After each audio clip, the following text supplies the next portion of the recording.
ada SMS banking. Oh, ini ada 10 juta. Wah, sudah cukup ini untuk bikin pondasi sekalian ongkos tukang. Assalamualaikum Ustadz. Kayak gimana ceritanya Ustadz bisa membangun rumah sama pesantren sekaligus? Padahal kalau boleh dibilang pada saat itu tanah nggak ada, kerjaan nggak ada, uang nggak ada. Bisa minta penjelasannya kayak gimana caranya sampai bisa membangun semua ini? Alhamdulillahirrahmanirrahim. Wassalatu wassalamu ala rasulillah wa ala alihi wasallam. Jadi kita hidup ini karena diundang oleh Allah SWT. Jadi tidak ada sesuatu pun yang terjadi kecuali semua karena kehendak Allah SWT. Kita tidak punya apa-apa. Lillahi ma fis samawati wa ma fil ardh. Semua yang ada di langit, semua yang ada di bumi adalah milik Allah SWT. Jadi kita ini bisa berbuat sesuatu karena Allah SWT yang menjadikan kita bisa. Maka kalau kita ini mampu hidup, itu sebetulnya yang membiayai kita adalah Allah SWT. Maka jangan pernah kata orang-orang alim, ulama, kalau orang sudah dihidupkan oleh Allah SWT, jangan pernah bingung soal rezeki. Dia yang menghidupkan kamu, dia juga yang akan bertanggung jawab membiayai kamu. Itulah yang dikatakan oleh para ulama yang ilmunya sangat dalam. Karena mereka begitu paham kepada Allah SWT. Mereka begitu paham dengan maksud kehidupan ini diciptakan oleh Allah SWT. Jadi banyak orang salah kaprah dalam berpikir. Oh, bisa beli rumah, sekarang saya sudah bisa beli rumah. Sekarang saya sudah bisa beli mobil. Sekarang saya sudah punya perusahaan ini dan itu. Maka sesungguhnya itu adalah pemberian dari Allah, titipan dari Allah Subhanahu wa taala. Nah, sekarang Rasulullah SAW ajarkan kepada kita, bergantunglah kepada Allah, memintalah kepada Allah. Bahkan tali sepatu, tali sendal putus, jangan berusaha mencari dulu sebelum kita melaporkan ini kepada Allah. Artinya mengadu kepada Allah Subhanahu wa taala. Jadi kalau kita mengakui Allah sebagai Rabb kita, raditu billahi rabban, aku rela Allah sebagai Rabbku, Allah sebagai Tuhanku. Jadi kenapa kita tidak minta sepanjang waktu? Nah, mintalah sepanjang waktu sebagai wujud iman kita, sebagai wujud pengakuan kita Allah sebagai Tuhan kita.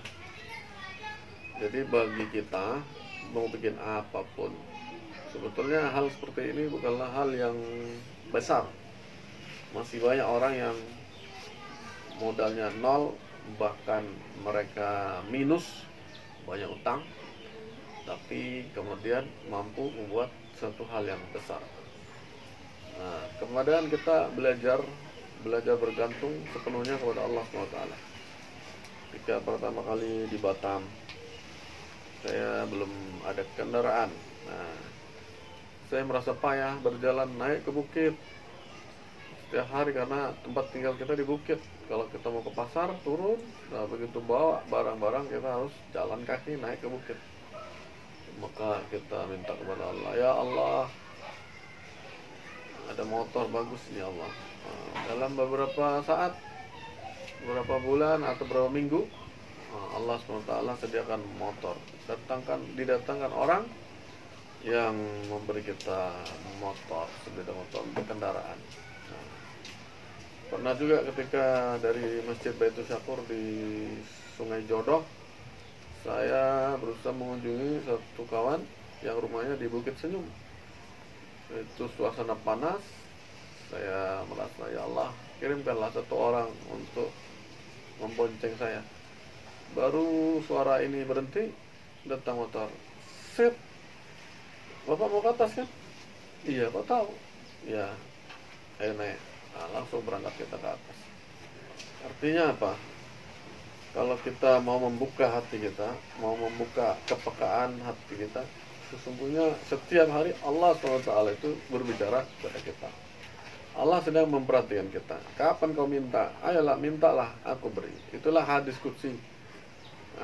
Sepertiga malam terakhir Allah SWT akan turun ke langit dunia. Kemudian kata hadis qudsi itu, yaitu kata al-hal min sa'ilin fa'utihu. Adakah orang yang meminta, maka aku akan memberinya. Hal min mustaghfirin fa'aghfir lahu. Adakah orang yang meminta ampun, lalu kemudian aku akan ampuni dia. Nah, kemudian dari Sekopang saya pindah ke Dapur 12. Di Dapur 12 itu lokasi yang kurang kondusif lah untuk membuat satu pesantren, karena kita tidak punya tempat, tinggal di tengah-tengah kampung yang sempit. Ketika saya menjalankan kehidupan di malam hari, ada suara-suara musik, orang bersenang-senang, maka ini bukan tempat yang bagus untuk mendidik, apalagi pendidikan Al-Quran. Kemudian saya berdoa kepada Allah SWT. Ya Allah, saya di sini numpang. Nanti kalau saya mau membina di sini, kemudian pendidikan kita sudah jalan, mapan, mungkin orang kalau suka saya dibiarkan di sini, tapi kalau nggak suka bisa diusir deh. Jadi sia-sialah apa yang saya rintis di sini. Maka dalam tahun itu juga Allah SWT kirimkan seseorang untuk memberikan tanah. Ustaz, saya punya tanah di Kapleng cukup besar untuk buat sebuah lembaga pendidikan. Gimana ini Pak maksudnya? Nah, maksudnya ini diberikan cuma-cuma, ambil saja. Maka besok malamnya dia datang lagi, ini surat-surat Kaplengnya, silahkan dipakai. Maka saya terkejut, Masya Allah. Baru saya minta kepada Allah SWT.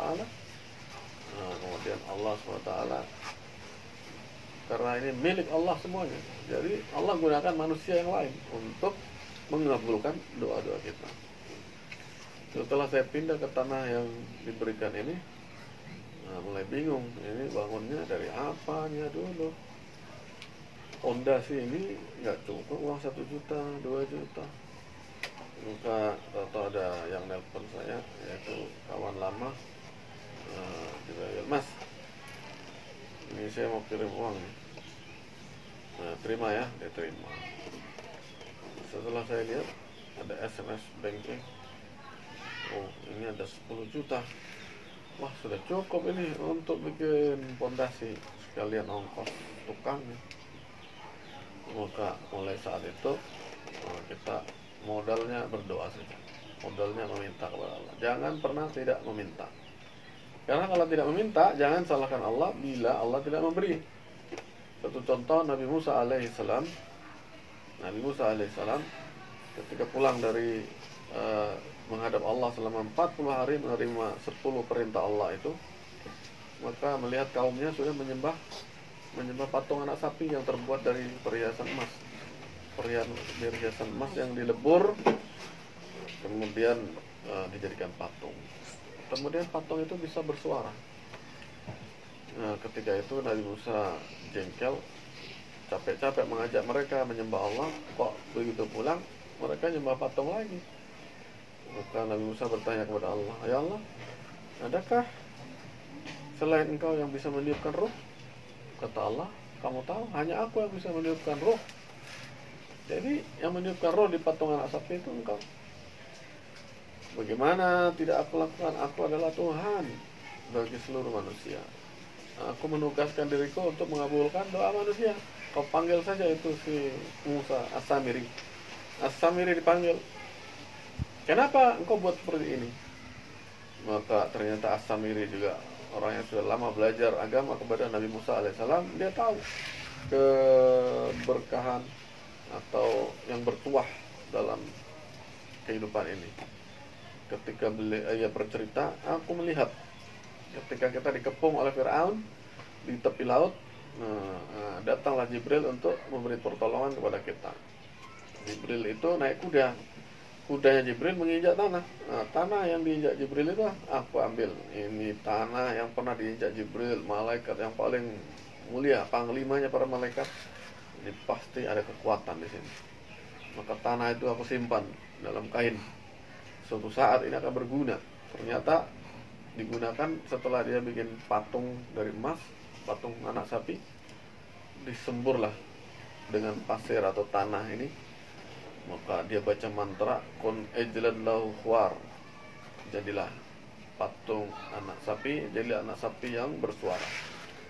Akhirnya keluarlah suara itu. Jadi cerita di sini orang sesat atau orang yang minta kemusyrikan saja dikabulkan oleh Allah. Jadi orang-orang musyrik itu Tuhannya siapa? Tuhannya tetap Allah.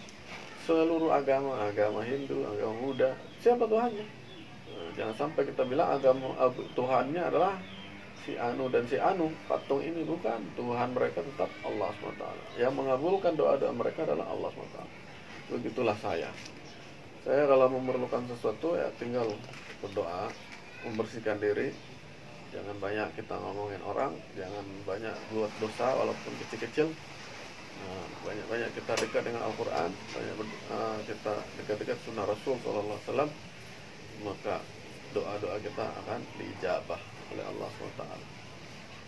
Ya mungkin ada juga doa orang kafir yang dikabulkan, tapi doa-doa yang jelek juga. Jadi sebagai orang beriman, kalau mau mendekatkan diri kepada Allah, hendaknya kita menjauhi dosa-dosa. Kalau orang kafir dia tidak tahu apa itu dosa. Sampai kemudian bertahap, kita mesti usaha dan kita mesti berterima kasih kepada hamba-hamba Allah yang telah digerakkan hatinya oleh Allah untuk membantu kita buat pesantren. Malam yaskurin nas, lam yaskurillah. Orang itu tidak dianggap berterima kasih kepada Allah kalau tidak berterima kasih kepada manusia. Karena manusia ini yang menggerakkan Allah. Kita berterima kasih kepada manusia, kita juga termasuk berterima kasih kepada Allah Subhanahu wa taala. Demikianlah Rasulullah SAW juga berterima kasih kepada manusia-manusia. Wujud terima kasihnya kepada Allah Subhanahu wa taala. Nanti kalau kita perlu apa lagi, dulu kita pengen mobil, walaupun mobil jelek, tapi bisa jalan. Anak-anak mereka minta mobil. Kata saya kepada anak saya, kalian berdoa saja. Kalian perlu mobil, mintalah kepada Allah. Maka setiap mau naik kendaraan, ya Allah aku minta mobil, ya Allah aku minta mobil. Akhirnya ada mobil. Dan hal-hal apapun, jadi kita jangan salah. Janganlah minta dunia kepada Allah, mintalah akhirat. Nah ini kalimat kalau disalah artikan, kita nggak mau minta dunia kepada Allah, nanti minta dunianya kepada selain Allah. Nah ini malah musyrik jadi. Memang kalimat-kalimat itu diucapkan oleh orang-orang yang sudah mendalam ilmunya, mendalam amalannya, mendalam imannya.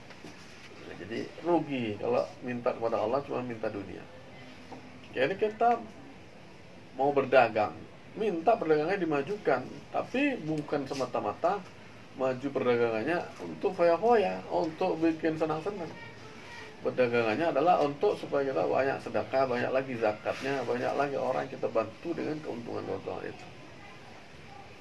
Jadi Rasulullah SAW setiap habis sholat, saya baca satu hadis di kitab Ibnu Abi Dunya. Ibnu Abi Dunya ini salah satu pengumpul hadis juga. Beliau tulis hadis itu. Setiap habis sholat Rasulullah SAW berdoa, Allahumma rzuqni malan asta'inu bihi ala fi'al fa innahu la fi'ala illa bil mal. Ya Allah, karuniakanlah harta kepadaku. Mal itu uang, harta. Asta'inu bihi ala fi'al, yang bisa aku gunakan untuk beramal. Sesungguhnya tidak ada amal yang bisa saya kerjakan tanpa harta ini. Silaturahmi, masa silaturahmi tangan kosong. Orang yang disukai datang silaturahmi itu orang yang sering bawa hadiah. Hadiah kita pakai mal juga. Mau sholat kita pakai pakaian juga pakai mal. Harta kita, pakaian kita, bikin masjid juga perlu harta yang kita infakkan. Jadi harta ini adalah penunjang untuk kita lebih kuat dalam beramal.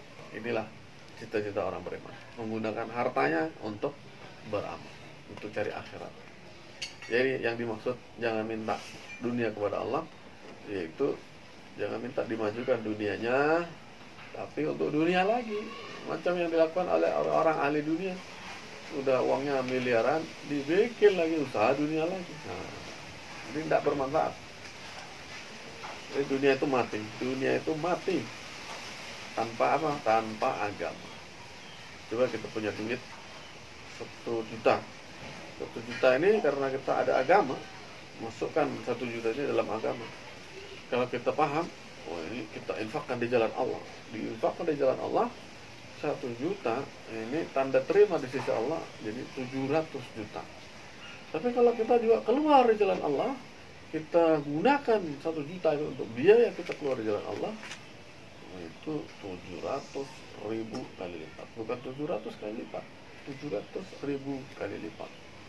Jadi kalau 1 juta kali 700.000 itu sama dengan 700 miliar di dalam cek yang Allah tulis untuk kita. Kapan kita beramal 700 miliar? Dengan uang 1 juta itu kita keluar jalan Allah. Jadi orang yang pandai, mulai yang disebut oleh ulama kita, masyayikh kita, orang yang disebut paham agama adalah orang yang sudah menggunakan harta dan dirinya untuk agama. Ini orang yang paham agama. Kalau cuma banyak sholat tapi masih pelit, orang yang terkenal tapi masih pelit, untuk agama masih pelit, nah ini mungkin orang yang belum paham agama. Nah, insyaallah mudah-mudahan bisa ditiru. Dan untuk saya tetap akan melanjutkan usaha saya dengan doa, usaha. Insyaallah itulah untuk mendekatkan diri kepada Allah. Kita berdoa agar daerah kita ini sekelilingnya diturunkan hidayah, banyak orang lagi paham, kenal kepada Allah SWT.